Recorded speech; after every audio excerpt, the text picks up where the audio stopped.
What's up, Maniacs, and welcome to Game Mania, and hope you feel very nostalgic today.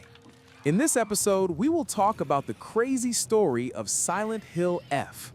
Enjoy.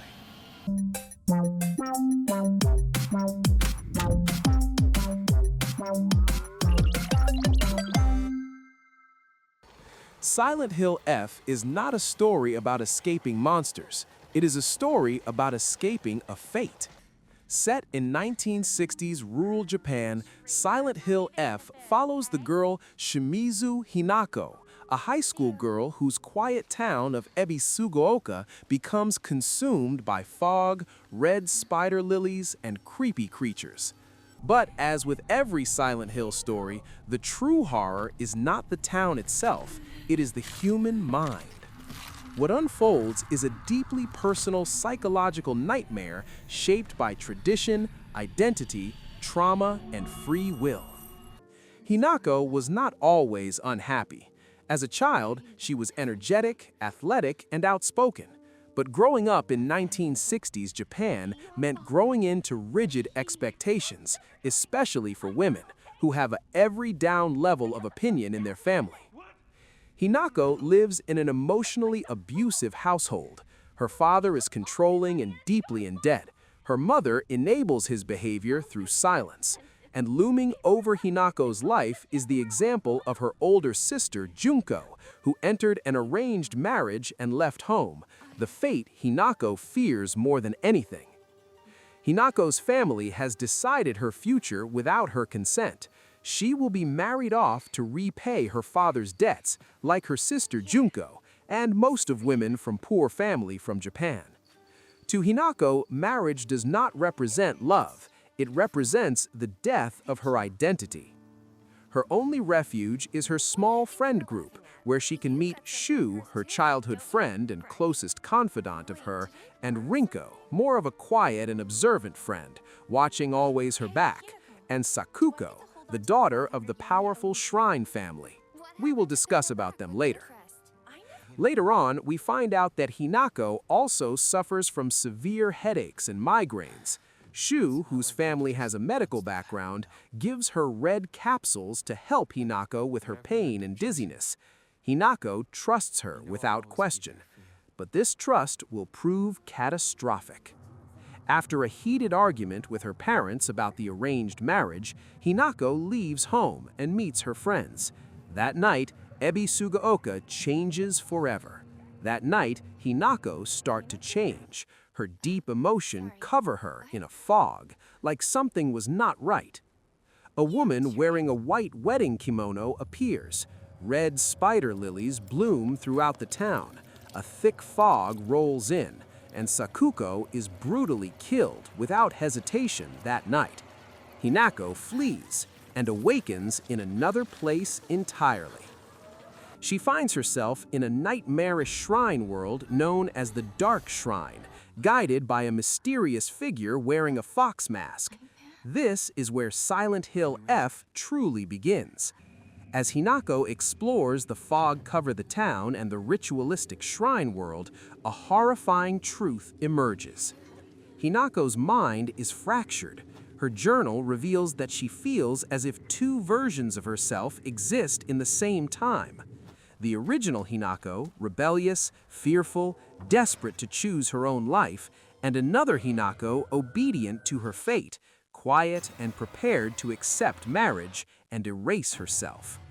The monsters Hinako fights reflect this inner war. Many resemble dolls, brides, or disfigured feminine forms, manifestations of how Hinako views womanhood and marriage. Silent Hill is not punishing Hinako, it is mirroring her mind and action through her life and the choices she makes. Later on, we find out that Shu presents himself as Hinako's equal, her partner. He claims to support her freedom and despises traditional roles, but behind her back, Shu has been intentionally drugging her. The red capsules are not simple medicine, they are hallucinogenic substances derived from plants. Shu's goal is not Hinako's freedom, it is possession. By destabilizing her mental state, he hopes her arranged suitor will reject her, leaving Hinako dependent on him alone. The fox-masked man is revealed to be Kotoyuki, a childhood friend Hinako barely remembers. Long ago, Kotoyuki was bitten by a fox and became possessed by an Inari fox deity. He is the heir to the fox god clan, and Hinako is destined to be his bride. To Kotoyuki, marriage is salvation. To Hinako, it is annihilation. Yet, unlike Shu, Kotoyuki does not hide what he wants. He offers comfort, certainty, and a life without choice. The question becomes, is peace worth the loss of self? Ibisugaoka is not just cursed, it is sacred. Over centuries, the town worshipped multiple gods, like a poisonous water dragon, the divine cedar tree, Tsukumogami, spirits of broken tools, and finally, the Inari fox deity. Each god maintained balance. Abandoning worship brings disaster. Hinako is special. She possesses latent psychic power, making her the perfect vessel to stabilize the town's faith. Her marriage is not tradition, it is a divine mechanism.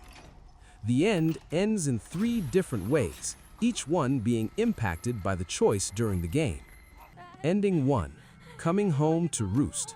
That is the normal ending.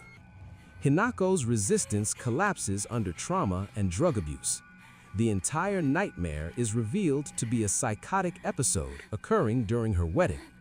Hallucinating monsters, Hinako massacres the wedding guests, including her parents. She is hunted by police. Hinako is no longer a chosen survivor. She is a fugitive, hunted by law enforcement. Hinako rejected fate, but lost her sanity. In fact, she didn't lose because she was weak.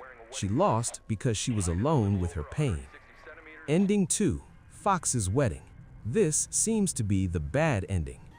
She looks at the path laid before her, the marriage, the role, the life chosen for her, and she steps into it willingly. The fear fades, the resistance softens, the world grows calm, almost beautiful. Hinako complies with the marriage, and her rebellious self is destroyed. And with that single act, Hinako's memories lose their edges. Her anger fades, her desires blur, her name becomes irrelevant. What remains is not a woman, but a role. This is why it is the bad ending. Not because Hinako dies, but because she abandons herself.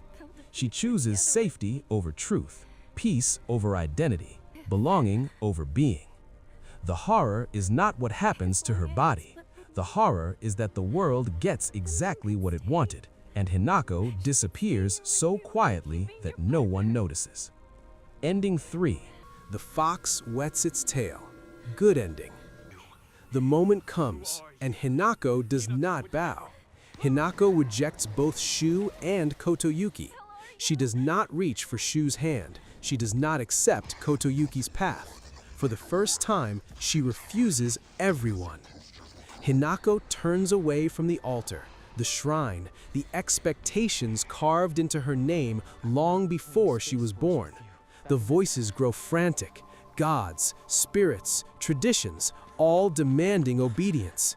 She chooses herself.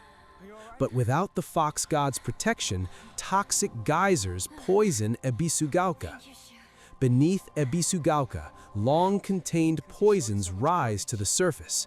The earth splits, geysers hiss and spew toxic vapor into the streets. Flowers blacken, wells turn bitter. The town can no longer pretend everything is sacred and safe. The town is evacuated, homes are abandoned, shrines are sealed. The place that demanded sacrifice becomes uninhabitable. Behind her, a town empties, not destroyed by monsters or gods, but by the truth that its protection was always borrowed. Its peace was built on submission.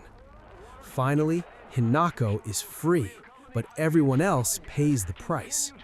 That freedom carries weight. The price is not hers alone to bear. The land, the people, the traditions all suffer for the lie being broken. Silent Hill F is a story about free will. Hinako is controlled by family, tradition, lovers, gods, and fear. Every ending answers the same question differently. What does it cost to be yourself? Only the true ending allows Hinako to exist, not as a role, not as a bride, not as a sacrifice, but as a human being. And that is the true horror of Silent Hill F. Thank you for watching, and I hope you like the video. Let me know in the comment what game you will like to see next one, and we will reveal all the story lore for you. Thank you a lot, Maniacs.